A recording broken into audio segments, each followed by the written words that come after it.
A alegria do Senhor é a vossa força. Quem é que nunca ouviu essa expressão? Vamos lá. A alegria do Senhor é a vossa força. Essa é a versão revista e corrigida da Almeida. Nós, que utilizamos a NVI, lemos em Neemias 8, 10, na segunda metade do versículo. Vamos ler juntos? Não se entristeçam, porque a alegria do Senhor os fortalecerá. Aleluia. Quem é que está precisando de alegria aí? Eu estou. E de força? Mais ainda, mas há muita necessidade por força, e é por isso que a gente tem que buscar a alegria do Senhor. Porque se estamos precisando de força para nos sustentar, para nos levar à frente, precisamos buscar a alegria do Senhor. Agora, o que é alegria? Aí a coisa complicou, né? O que é que significa esse termo, esse substantivo, alegria? Se você for perguntar a um dicionário, ele vai te dar uma resposta. Se você for perguntar a um psicólogo, ele vai te dar outra resposta. Por exemplo, para os psicólogos, de uma boa forma, aliás, depende do psicólogo. Tem psicólogo que pensa de um jeito, tem psicólogo que pensa de outro. Mas, de uma forma geral, os psicólogos entendem que a alegria é uma emoção, é algo instintivo, é algo que surge inconscientemente em função de estímulos que venham a acontecer. É uma emoção, assim como o medo é uma emoção, assim como a ira é uma emoção. É algo que você não consegue controlar. Tanto que a Bíblia, sobre a ira, diz o quê? Irai-vos, mas não pequeis, permitindo que a ira permaneça até o pôr do sol. Então, da mesma forma que a gente pode se irar sem controle, né? Quando você leva aquela fechada no trânsito e o cara que te deu a fechada ainda te xinga, como se a culpa fosse sua, essas coisas que você fica irado e tal, você não tem controle. Agora, o que você vai fazer depois de ficar irado? Aí é uma decisão sua. Aí você entra, segundo os psicólogos, no sentimento, que é a elaboração da emoção. Então, no caso da alegria, a alegria é o instinto, é o impulso. Já a felicidade seria o sentimento, seria a manutenção do estado gerado pela alegria. Isso é o que os psicólogos dizem. Vamos ver agora o que a Bíblia diz? Abra sua Bíblia no livro de Atos, capítulo 16, porque a melhor maneira de entendermos o sentido de algum termo, segundo a Bíblia, ou de compreendermos o que a Bíblia quer dizer para nós sobre uma determinada ideia, é olharmos um exemplo de como as pessoas da Bíblia agiram.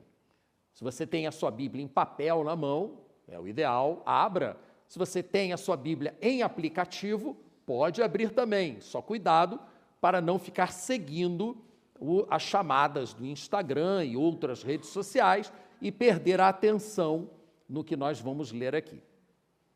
Um exemplo prático do que significa a alegria do Senhor, a nossa força. Certo dia, indo nós para o lugar de oração, encontramos uma escrava que tinha um espírito pelo qual predizia o futuro. Quem é nós aqui? Uma pausa rápida. Vamos contextualizar. Essa passagem de Atos 16, ela começa quando Paulo e os seus companheiros de jornada estavam tentando ir para uma região que fica ao norte da atual Turquia, nas margens do Mar Negro, chamada Bitínia. Eles queriam ir para a Bitínia, mas o Espírito não permitiu.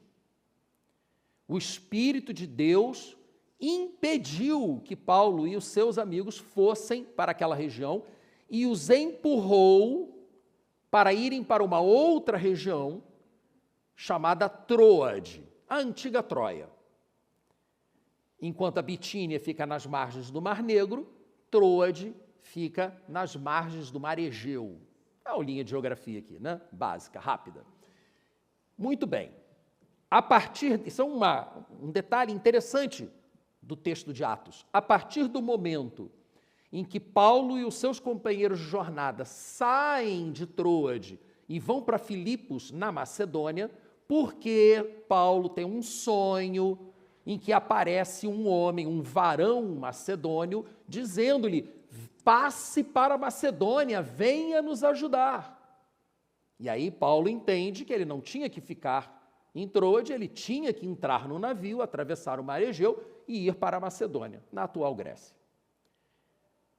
Chegaram lá e, nesse trajeto, a forma como Atos é narrada passa para a segunda pessoa, nós. Até aquele momento era eles. E aí passa para ser nós, porque foi onde eles encontraram Lucas, o autor do livro de Atos. Por isso que nós lemos aqui, certo dia, indo nós, portanto, Lucas estava presente, fazia parte daquele grupo de pessoas, encontramos uma escrava que tinha um espírito pelo qual predizia o futuro. Ela ganhava muito dinheiro para os seus senhores com adivinhações. Vejam que o texto bíblico está dizendo claramente que aquele espírito era verdadeiro. Não era uma simulação, não era uma enganação, como muitas vezes nós vemos, né? As pessoas que se dizem possuídas por espíritos, quando na verdade não estão. Mas neste caso, era real. E versículo 17 diz assim: essa moça seguia a Paulo e a nós, gritando: esses homens são servos do Deus Altíssimo e lhes anunciam o caminho da salvação. Ué, e quem não quer um negócio desse? Se você é um pregador itinerante e uma pessoa que é reconhecida pela comunidade como alguém que prediz o futuro, vai atrás de você dizendo que você está anunciando a salvação, qual o problema? O problema é a origem do anúncio. Era um espírito que dominava aquela moça. Qual a intenção desse espírito? Há muito debate teológico em relação a isso, e não nos importa agora. Mas o texto bíblico continua, então, dizendo: ela continuou fazendo isso por muitos dias. Finalmente, Paulo ficou indignado. Voltou-se e disse ao espírito: em nome de Jesus, eu lhe ordeno que saia dela. E no mesmo instante, o espírito a deixou. Mas aí, versículo 19, percebendo que a sua esperança de lucro tinha se acabado, os donos da escrava agarraram Paulo e Silas e os arrastaram para a praça principal diante das autoridades. E levando-os aos magistrados, disseram: esses homens são judeus, estão perturbando a nossa cidade, propagando costumes que a nós, romanos, não é permitido nem aceitar, nem praticar. Vejam a situação. Filipos era uma cidade romana. Foi erguida pelos romanos. Ali imperava a lei de Roma. E na lei de Roma não havia exclusivismo religioso. Todas as religiões eram aceitas, desde que você adorasse o imperador como divino. Se você adorava o imperador, você, além dele, podia adorar quem você quisesse. E chegam aqueles judeus cristãos, dizendo que só havia um Deus, e não vários, que só havia um caminho para a salvação, e não todos. Não prestou. Não prestou, aquela população se revoltou contra os cristãos, por conta do exclusivismo cristão. Aliás, vocês sabiam que uma boa parte dos nossos irmãos que foram martirizados no início do cristianismo o foram sob a acusação de ateísmo? Ateísmo, porque eles se recusavam a acreditar que o imperador era Deus e, portanto, tinham que ser sacrificados. Ainda bem que na nossa sociedade hoje nós podemos pregar o caminho da salvação sem maiores problemas, né? Sem sofrermos censura, cancelamento ou coisas do gênero. Ainda bem, né? Ainda bem. Naquele tempo não era assim, não tinha essa liberdade toda. A multidão, versículo 22, ajuntou-se contra Paulo e Silas, e os magistrados ordenaram que lhes tirassem as roupas e fossem açoitados. Depois de serem severamente açoitados, foram lançados na prisão. E o carcereiro recebeu instruções para vigiá-los com muito cuidado. Tendo recebido tais ordens, ele os lançou no cárcere inferior e lhes prendeu os pés no tronco. Certamente viraram para aquele carcereiro e disseram: a tua vida depende da deles. Se alguma coisa acontecer com eles, você vai morrer, e de uma forma bem dolorosa. E eles gostavam de fazer exemplos, né? Lá atrás tinha muito esse negócio de fazer exemplos para dissuadir os outros a cometerem o mesmo erro. Ó, vai acontecer com você isso que a gente está fazendo com ele se você repetir o que ele está fazendo.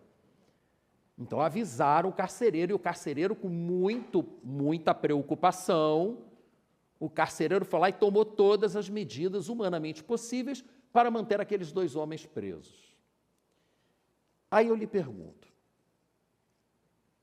coloque-se na situação de Paulo e Silas. Paulo e Silas estavam pregando a palavra da salvação. Eles estavam cumprindo um mandamento de Deus.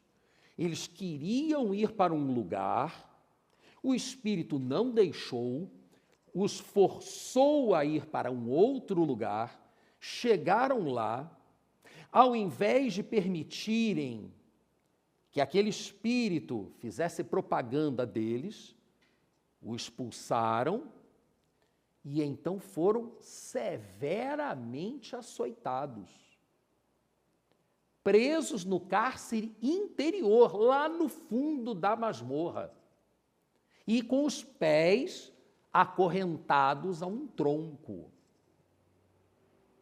Essa foi a realidade daqueles 2 homens. Pense um pouco, se algo assim acontecesse com você, como você reagiria? Se desesperaria? Se angustiaria? Se revoltaria contra Deus que permitiu que aquilo acontecesse com você? O que aqueles 2 homens fizeram? Versículo 25. Por volta da meia-noite, Paulo e Silas estavam orando e cantando hinos a Deus. Quem canta hinos, não conhece aquele ditado? Quem canta os males espanta? Quem canta hinos não está arrasado. Quem canta hinos não está destruído. E eles estavam ali, depois de orarem, começaram a se fortalecer na alegria do Senhor. E os outros presos os ouviam.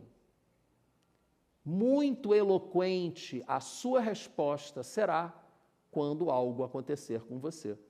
Muito mais eloquente será a sua resposta pela sua atitude do que as suas palavras.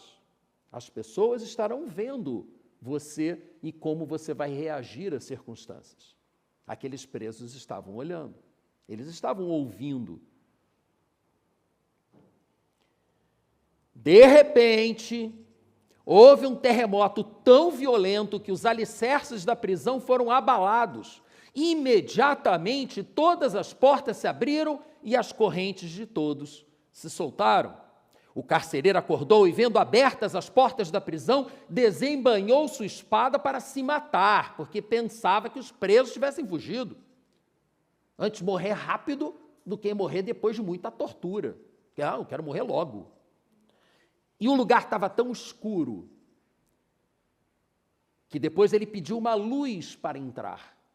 Mas mesmo ali na escuridão onde eles estavam, no fundo do cárcere interior, com os pés, agora já não mais presos ao tronco, porque não apenas as portas se abriram, mas as correntes se romperam, eles se preocupam com aquele que os havia prendido. E Paulo, lá de dentro, olhando para fora, vendo aquele homem do lado de fora, gritou: não faça isso, estamos todos aqui. O carcereiro então pediu luz, entrou correndo e trêmulo, prostrou-se diante de Paulo e Silas. Então levou-os para fora e perguntou: Senhor, o que devo fazer para ser salvo? Vejam que o carcereiro sabia exatamente qual era a mensagem de Paulo e Silas. Mas aquela atitude deles, de não fugirem, de não se aproveitarem da situação, de se preocuparem com ele, é que fez a diferença na vida daquele homem. E aquele homem se entregou a Deus, ao Deus vivido por Paulo e Silas. Não apenas o Deus falado, mas o Deus vivido por meio das suas orações e por meio dos seus cânticos. E eles lhe responderam: creia no Senhor Jesus e serão salvos, você e tua casa. A partir de então, o carcereiro os levou para casa, cuidou deles, eles pregaram para a família do carcereiro, todos foram batizados, foi uma festa. O dia seguinte é outra história. Mas aí, eu volto a lhe perguntar, agora que você já viu o início da história e viu o final da história, eu lhe pergunto de novo, como você reage quando você está sofrendo uma injustiça? Por exemplo, injustiça. Eu sei que é uma comparação até pequena, mas eu sou muito cuidadoso com multa de trânsito, muito cuidadoso. Onde é que tem o radar, onde é que eu não posso passar no sinal amarelo, porque senão vou acabar sendo multado. Eu sou muito cuidadoso com isso. E olha, eu tenho um aplicativo e olho toda semana. E estava lá uma multa. Que multa é essa? Quando fui olhar, um lugar que eu nunca fui, nem sabia onde era. Numa hora em que eu estava fazendo a minha fisioterapia. Mas que coisa é essa? Eu tenho o maior cuidado para não ser multado, fui multado no erro, alguém canetou errado. Anotaram errado a placa do carro. Num primeiro momento, achei até que tivessem clonado a placa do meu carro. Pior é que isso foi na segunda-feira e no domingo à noite aqui, domingo passado à noite, a gente até conversou sobre essa questão de clonagem de placas que está acontecendo muito no Rio de Janeiro, sequestro de placas. Imagina, você chega no teu carro, sumiu a tua placa e tem um avisozinho, sua placa está sequestrada. Se quiser recebê-la de volta, mande um Pix para o número tal. Gente, a criatividade do povo é impressionante. É uma injustiça, não é uma injustiça? Você ser multado pelo que você não fez? Óbvio que não tem nem comparação com você ser severamente açoitado e ainda preso no tronco. Mas como é que nós vamos reagir às injustiças? Como é que você vai reagir às injustiças da vida? Porque a gente está cercado de injustiça, não é verdade? E como tem injustiça ao nosso redor? Como tem? Como você vai reagir? Você vai manter a esperança? Você vai buscar a força do Senhor na sua alegria, como fizeram Paulo e Silas? Olha, eu até conheço pessoas que conseguem se controlar e não revidar quando alguma coisa ruim acontece com elas, tem um domínio próprio. Algumas pessoas que conseguem até não reclamar. Mas, gente, alguém que canta louvores a Deus no meio de uma situação dessas, Eu não conheço ninguém. Eu não conheço ninguém que seja assim, nem eu mesmo. Eu primeiro reclamo, depois me angustio, depois oro. Aí, pela misericórdia de Deus, as coisas vão melhorando. E eu volto a dizer, não tem nem como comparar as nossas situações do dia a dia com o que Paulo e Silas estavam passando. Gente, a verdade é que é humanamente impossível reagirmos positivamente diante de uma injustiça, de um problema, de uma catástrofe que aconteça na nossa vida. Humanamente, a gente vai reagir negativamente. É a reação. Você lembra da história da emoção? A emoção vai ser de frustração, de ira. Como mudar?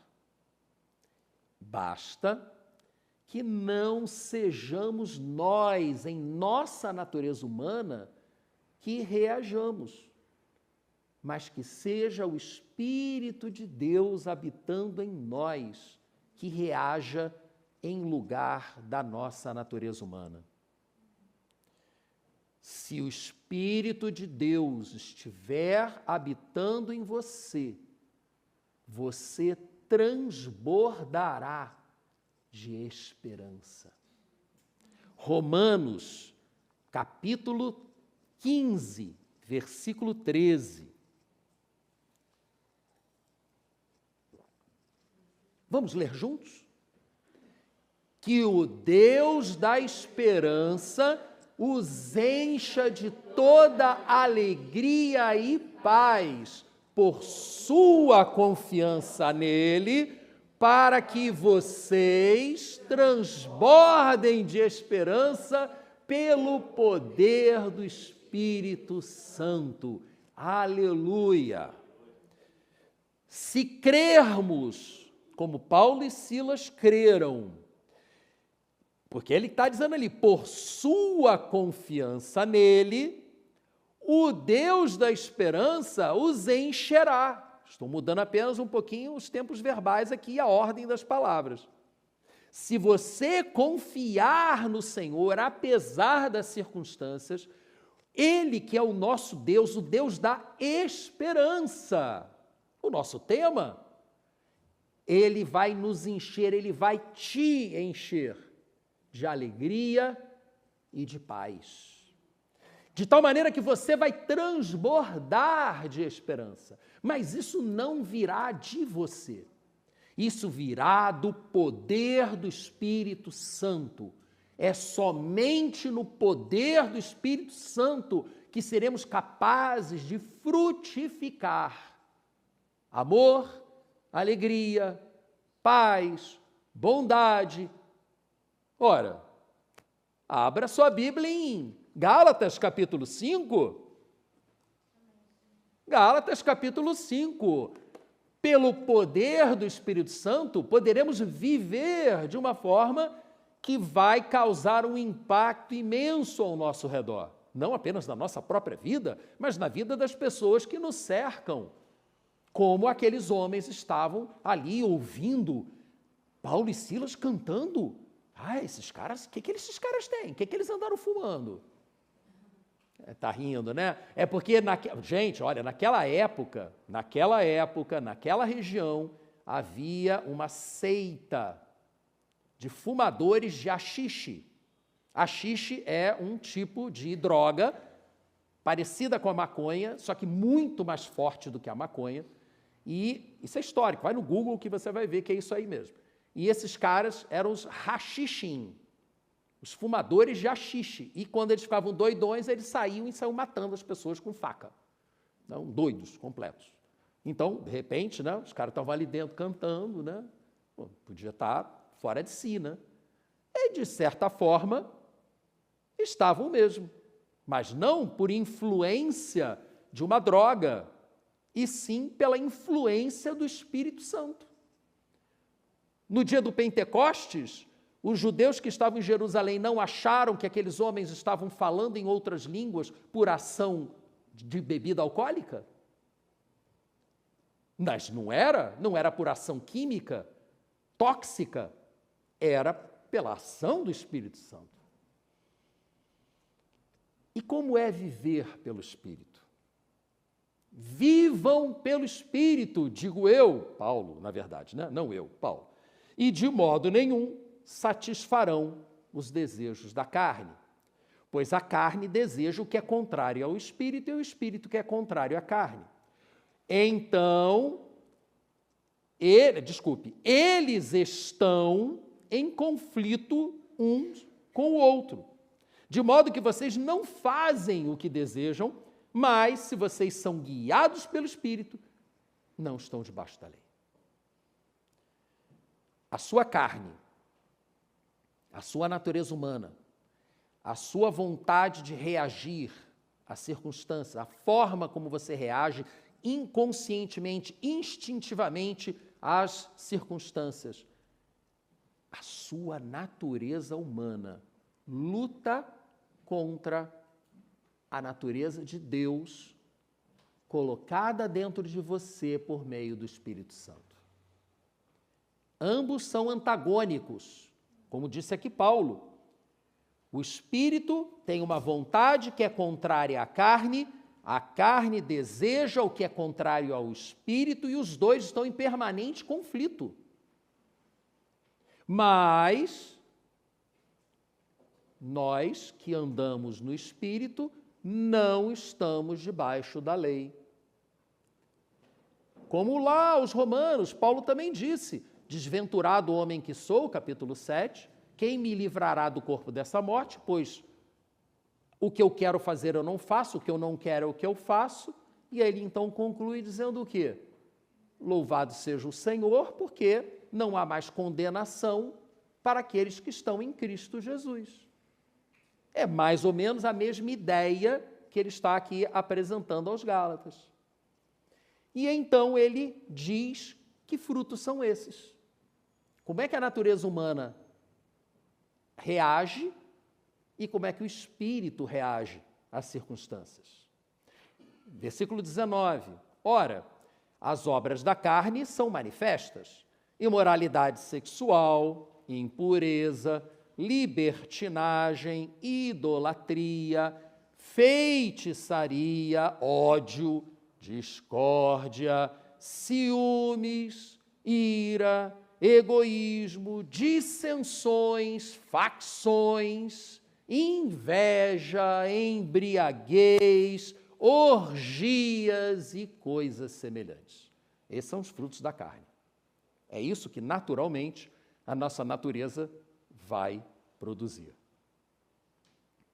Eu os advirto, disse Paulo, como antes já os adverti, que os que praticam essas coisas não herdarão o reino de Deus.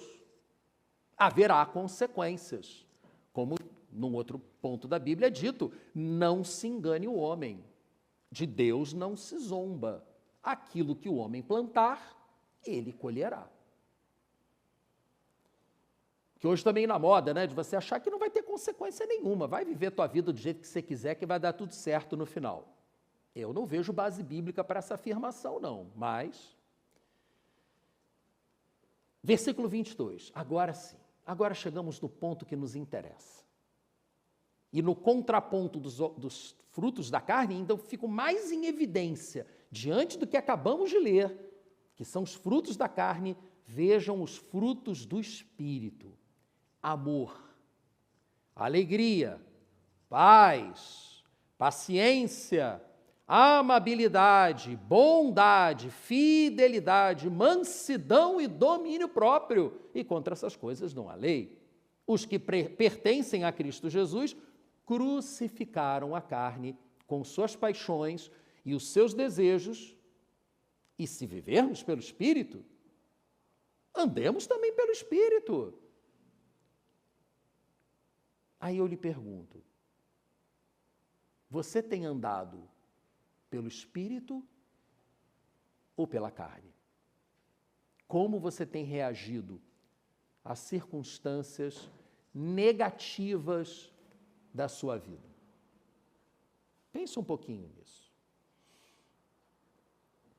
Pense um pouquinho nisso, porque a única forma de sermos transformados do que éramos no que Deus quer que sejamos, ou seja, a semelhança de Jesus, para que Jesus seja o primogênito dentre muitos irmãos, a única forma é permitindo que o Espírito de Deus nos transforme. É buscando ser cheio do Espírito de Deus. E isso precisa ser feito todos os dias, não apenas aos domingos, ou muito menos uma vez por mês, no domingo da ceia.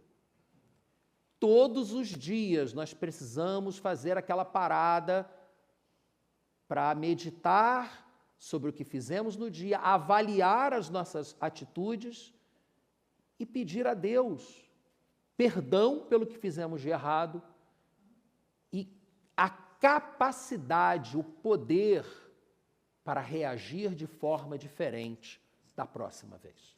Porque, infelizmente, sempre haverá a próxima vez. A alegria